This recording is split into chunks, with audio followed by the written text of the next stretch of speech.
नमस्कार दोस्तों, हम जयपुर का कछवा राजवंश पढ़ रहे थे और क्योंकि आपको याद ही होगा कि हमने जो है माधो सिंह तक का इतिहास देख लिया। आज हम पढ़ेंगे माधो सिंह के आगे का इतिहास। तो माधो सिंह के बाद हम यदि महत्वपूर्ण शासक की बात करें तो वो जो शासक हैं जयपुर के होते हैं सवाई प्रताप सिंह। तो आइए शुरू करते हैं। सवाई प्रताप सिंह, सवाई प्रताप सिंह। देखो, कुछ पिन पॉइंट आप याद रखोगे कोई भी शासक के तो वो बहुत आसानी से आपको याद हो जाएगा। इसमें एक बात याद रखिए, जो सवाई प्रताप सिंह था जो भगवान कृष्ण का क्या था, भक्त था। इससे आपका सारा काम हो जाएगा यदि ये बात आपको याद रहेगी। ये क्या था, कृष्ण का क्या था, भक्त था।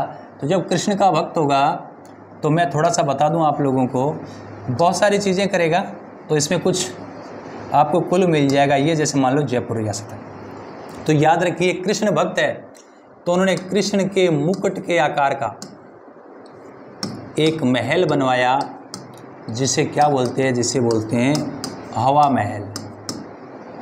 कृष्ण के मुकुट के आकार का बनाया। सर किस तरीके से बनाया, बोर्ड की तरफ देखिए।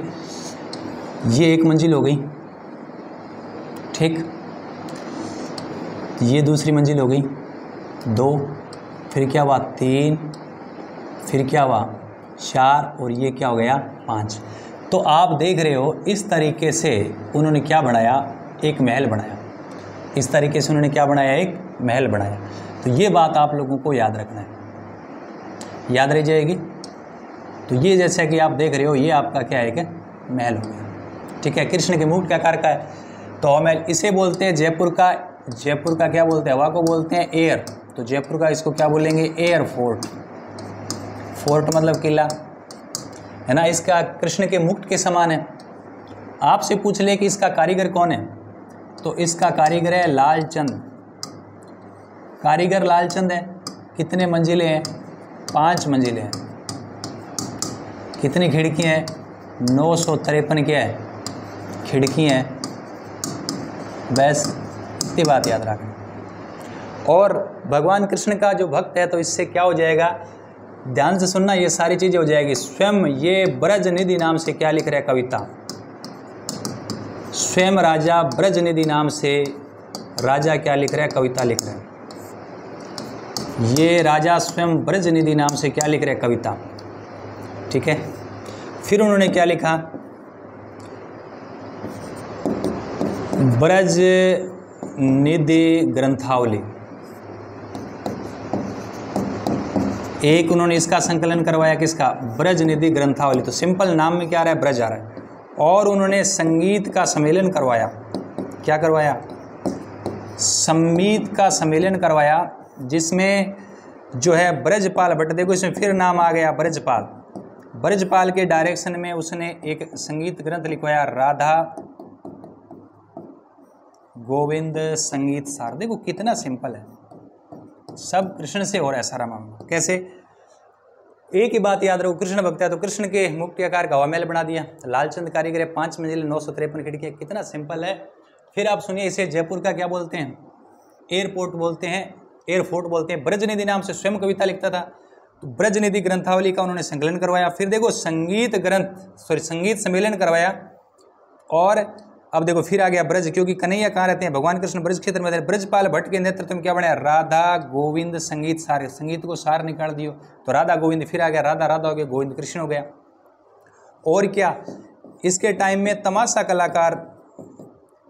कलाकार आया, उसको संरक्षण दिया। तमाशा कलाकार कौन आया, याद रखना, बंशीधर भट्ट। बंशीधर भट्ट कैसे याद रखना है सर, अरे बंशी को धारण कौन करता है, कृष्ण ही तो धारण करता है, तो बस हो गया ना।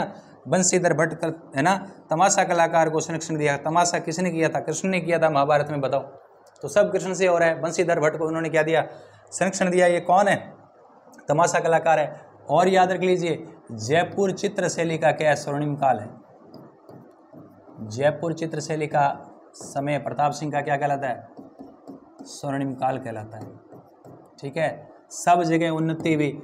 और सुनिए, इसके दरबार में क्या रहते थे,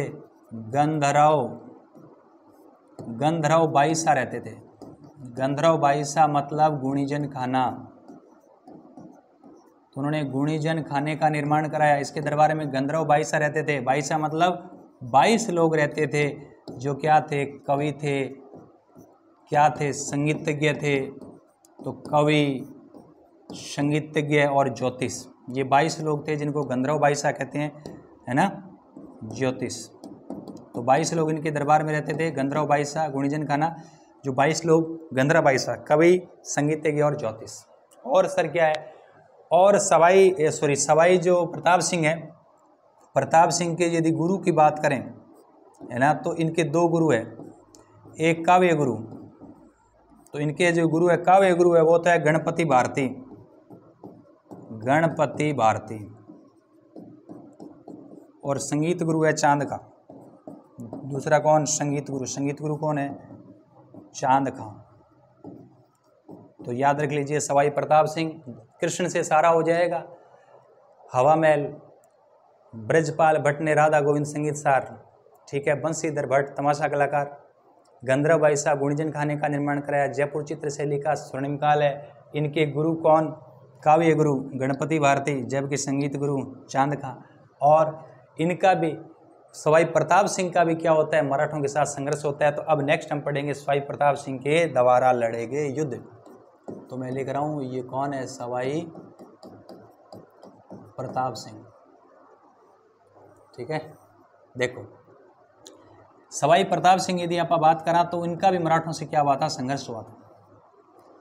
तो पहला युद्ध आप जरूर याद रख लीजिए, याद रह जाएगा, पहला युद्ध है तुंगा का युद्ध। तुंगा के युद्ध में एक तरफ तो प्रताप सिंह है ही, सवाई प्रताप सिंह, ध्यान से सुनना, प्लस इसकी हेल्प कर रहा है विजय सिंह। सर ये विजय सिंह कहाँ का है, अरे विजय सिंह है जोधपुर का, मारवाड़ का, जोधपुर का। वर्सेज इधर कौन है, मराठे, मराठों में कौन है, महादजी सिंधिया, महादजी सिंधिया। कहते हैं कि इस युद्ध में प्रताप सिंह की क्या हो गई, जीत हो गई, मराठों की क्या हो गई, मराठों की हो गई हार, इनकी क्या हो गई, हार। तो तुंगा के युद्ध में सवाई प्रताप सिंह ने मराठों के महादजी सिंधिया को हरा दिया बुरी तरीके से, मराठे बुरी तरीके से पराजित हो गए सवाई प्रताप सिंह से, क्योंकि प्रताप सिंह की हेल्प कर रहा था मारवाड़ का राठौड़ जो राजा विजय सिंह, ठीक है।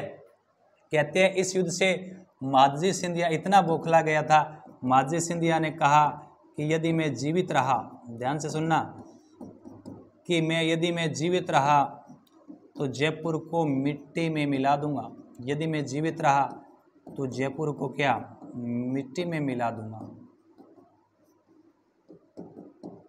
ये आता है कि किस युद्ध के बाद महादजी सिंधिया ने कहा था कि मैं जीवित रहा तो जयपुर को मिट्टी में मिला दूंगा। फिर आगे युद्ध होता है तुंगा के बाद, नेक्स्ट युद्ध याद रखिए, पाटन का युद्ध। इस पाटन के युद्ध में क्या हुआ था, प्रताप सिंह मराठों से हार गए थे, प्रताप सिंह जो है मराठों से हारे, बस। तो वह ठीक वैसे ही है, किसकी तरह, जिस तरीके से हमने अब देखा कि ईश्वरी सिंह भी पहले राजमहल में जीत गए, बगरू में हार गए, फिर सरगासुली से कूद कर आत्महत्या कर ली, ठीक इसी तरीके से सवाई प्रताप सिंह भी तुंगा के युद्ध में जीत गए, लेकिन पाटन के युद्ध में मराठों से हार गए। तो ये हमने पढ़ा सवाई जय सिंह, सवाई प्रताप सिंह। सवाई प्रताप सिंह के बाद नेक्स्ट शासक हम पढ़ेंगे जगत सिंह सेकंड, जो बहुत सिंपल है, बहुत छोटा है। तो आइए देखते हैं नेक्स्ट शासक जयपुर का, जगत सिंह सेकंड। नेक्स्ट शासक याद रखिए जगत सिंह सेकंड, बहुत इजी है, बहुत सिंपल है। देखिए ये आप देख पा रहे हो राजस्थान का मानचित्र,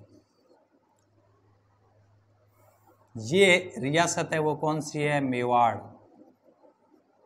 रे रियासत कौन सी है, जोधपुर बोले तो मारवाड़। रे ये रियासत हो गई आपकी जयपुर, ठीक है। सबसे पहले तो इनके शासक की बात कर लेता हूं। मेवाड़ के शासक होते हैं भीम सिंह, ध्यान से सुनना। मारवाड़ के जो शासक होते हैं वो आप सुनिए, पहले तो होते हैं भीम सिंह, फिर भीम सिंह की मृत्यु के बाद भीम सिंह का भाई कौन, मान सिंह गद्दी पर बैठते हैं। ठीक है। भीम सिंह के बाद मान सिंह राठौड़ गद्दी पर बैठते हैं। जयपुर का शासक कौन है? जगत सिंह सेकंड। देखो हुआ क्या था, मेवाड़ के राजा भीम सिंह की एक लड़की थी जिसका नाम था कृष्णा कुमारी। क्या नाम था? कृष्णा कुमारी। में फिर बता दूं आप लोगों को भैया, ये इतिहास में बहुत फेमस चर्चित प्रकरण है। कृष्णा कुमारी विवाद RS मेंस में पूछा जाता है 2 लाइन में, 20 शब्दों वाले में बहुत बार पूछा गया। इसको थोड़ा समझ लो, वनडे एग्जाम में भी आता है। हुआ क्या था, मारवाड़ में राठौड़ राजवंश, जहां भीम सिंह गद्दी पर बैठा है, इधर मेवाड़ में भीम सिंह गद्दी पर बैठा। ध्यान रखना, ये मेवाड़ का शासक है, ये सिसोदिया है, ये मारवाड़ का भीम सिंह है जो राठौड़ है। इसकी लड़की कृष्णा कुमारी। ठीक उस समय जयपुर के राजा कौन होते हैं? जगत सिंह सेकंड। आप इसको सुनते जाइए। कहते हैं कि इस कृष्णा कुमारी की सगाई कर दी भीम सिंह ने भीम सिंह के साथ। मतलब क्या समझे? मेवाड़ के भीम सिंह ने मारवाड़ के भीम सिंह के साथ कृष्णा कुमारी की सगाई कर दी। सगाई हुई है, ध्यान रखना। और शादी नहीं हुई, लेकिन सगाई होने के कुछ समय बाद, विवाह होने से पहले इसकी भीम सिंह की क्या हो गई? अकाल मृत्यु हो गई। क्या हो गई? इस भीम सिंह की मृत्यु हो गई। मतलब सगाई हुई थी, विवाह नहीं हो पाया था। तो इस भीम सिंह ने सोचा कि चलो ये तो इनकी मृत्यु हो गई और इसकी सगाई किससे कर दें? अपन किससे कर दें? Dash dash dash dash dash dash dash. मतलब किससे कर दी? जयपुर के राजा जगत सिंह सेकंड के साथ कर दी इस भीम सिंह ने। अब क्या हुआ था, मारवाड़ के भीम सिंह के बाद इसका भाई गद्दी पर बैठा मान सिंह, वो ये मान रहा था कि कृष्णा कुमारी की शादी मेरे से होगी, कि राजघराने में भी भाई की डेथ होगी, लेकिन मान सिंह कह रहे हैं हम करेंगे। ठीक। लेकिन मेवाड़ के भीम सिंह ने क्या किया? इसकी सगाई किससे कर दी? जगत सिंह के साथ। अब जब इस बात का पता किसको चला? इस बात का पता चला इस मान सिंह को। तो कहते हैं कि ये विवाद बढ़ गया। ये कृष्णा कुमारी की मान रहा था कि मेरे साथ शादी होगी, इन्होंने सगाई किससे कर दी? जगत सिंह के साथ। इस कृष्णा कुमारी को विवाह को लेकर अब 2 लोग हो गए, एक तो मारवाड़ का मान सिंह राठौड़ और जयपुर का कौन? जगत सिंह। अब इनके बीच में क्या होगा? इनके बीच में कृष्णा कुमारी को लेकर क्या होगा? विवाद होगा, झगड़ा होगा, लड़ाई होगी। तो अब ध्यान है, लड़ाई उसी। तो ये जो है जयपुर का ये जगत सिंह सेकंड, इसका एक मित्र है, ये देखिए रियासत है टोंक। टोंक का कौन है? अमीर खां पिंडारी। ध्यान से सुनना, अमीर खां पिंडारी। टोंक में पिंडारी है ना। अमीर खां पिंडारी को लिया साथ किसने? जगत सिंह सेकंड ने। और ये जगत सिंह सेकंड अपनी सेना लेकर इधर आ गया, मारवाड़ पर चढ़ाई कर दी। और जब इस मान सिंह को इस बात का पता चला तो मान सिंह भी कहाँ गया? यहाँ गया। और दोनों इस जगह पर सेना एक दूसरे के सामने हो जाती है। और ये जगह है कौन सी? नागौर। और नागौर के अंदर एक गांव है गिगोली। तो कहते हैं इन दोनों के बीच में कौन सा युद्ध हुआ? नागौर में गिगोली का युद्ध हुआ। ये कब हुआ? ये हुआ 1807 ईस्वी में। याद रखना, कृष्णा कुमारी विवाद क्या है कि कृष्णा कुमारी से सगाई और शादी को लेकर जयपुर का जगत सिंह सेकंड, मारवाड़ का मान सिंह राठौड़ के बीच में युद्ध हुआ। कौन सा युद्ध? गिगोली का युद्ध हुआ था। गिगोली कहाँ पड़ता है? नागौर में पड़ता है। याद रखो, इसको कैसे याद रखना है कि 18 साल की गिगली की सगाई, 7 फेरा लेने वास्ते दोनों में लड़ाई हुई। जगह के अंदर मान सिंह अकेलो आएंगी तो होगी हार, और 2 तो 2 ही है, इनकी क्या हो गई? जीत। इनकी क्या हो गई? जीत। अभी शादी नहीं हुई है, केवल सगाई वगैरह की बात चल रही है, सगाई हुई है। और ये युद्ध हो गया राजस्थान की 2 बड़ी रियासतों के बीच। बाद में ये जीत के आगे रही, हार के चला गया। कहते हैं कि बाद में अमीर खां पिंडारी किसके पास गया? भीम सिंह के पास गया और भीम सिंह को समझाया कि भाई अभी लड़की की शादी नहीं हुई है, राजस्थान की 2 बड़ी रियासत आपस में लड़ाई हो रही है, तो बहुत माथाफोड़ी होने वाली है। यदि सगाई हुई है, शादी होने के बाद में तो कितना बड़ा युद्ध हुआ। तो कहते हैं कि अमीर खां पिंडारी के ये आ गया था क्या? दबाव में। और भीम सिंह ने अपनी पुत्री कृष्णा कुमारी को 3 साल बाद इस युद्ध के 1810 में क्या दे दिया? विष दे दिया, जिसकी वजह से कृष्णा कुमारी की क्या हो जाती है? मृत्यु हो जाती है। इतिहास में ये घटना कहलाती है कृष्णा कुमारी विवाद, जिसमें मेवाड़, मारवाड़ और जयपुर तीनों का इतिहास का कुछ जो मैटर है वो जो ओवरलैप हो रहा था, आप तीनों को याद रखना है। ये जो विवाद है जगत सिंह सेकंड के टाइम का है। सर ये जगत सिंह जब 1807 में है तो जाहिर सी बात है कि 1818 में यही होगा। तो सिंपल है, 1818 में जगत सिंह ने क्या किया? EI से क्या कर ली, अधीनस्थ सहयोग संधि। ये तो ऑटोमेटिक ही हो रहा है ना। तो 1807 में जगत सिंह सेकंड है, तो भाई ये 1818 में होगा, तो 1818 में जयपुर में जगत सिंह सेकंड ने EIC से अधीनस्थ सहयोग या आश्रित प्रार्थी की संधि कर ली। अब और क्या है, और जगत सिंह सेकंड के बारे में और सुनिए। जगत सिंह सेकंड जो है उसका संबंध था रस कपूर नामक वेश्या के साथ। रस कपूर वेश्या के साथ इसका क्या था, संबंध था। किसके साथ, रस कपूर वेश्या के साथ। इसलिए जयपुर का जगत सिंह सेकंड को कहा जाता है जयपुर का बदनाम शासक। कहते हैं रस कपूर वेश्या के साथ संबंध था। बाद में कहते हैं रस कपूर वेश्या पर आरोप लगाकर और रस कपूर को नाहरगढ़ में क्या किया था, कैद किया था। नाहरगढ़ में कैद किया था। ये याद रखिए, जब हम राजस्थानी कला संस्कृति पढ़ रहे थे मैंने आपको बताया था नाहरगढ़ में एक जैसे 9 महल भी है और रस कपूर वेश्या को यहाँ नाहरगढ़ में कैद किया गया था।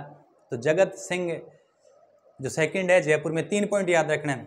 1807 की गोली का युद्ध, कृष्णा कुमारी विवाद, 1818 ईस्ट इंडिया कंपनी के साथ संधि और रस कपूर वेश्या के साथ संबंध, नाहरगढ़ में कैद किया उसको, उसके बाद ये जयपुर का बदनाम शासक है। तो ये था सवाई प्रताप सिंह के बारे में हमने आज पढ़ा, और सवाई प्रताप सिंह के बाद जगत सिंह सेकंड के बारे में पढ़ा।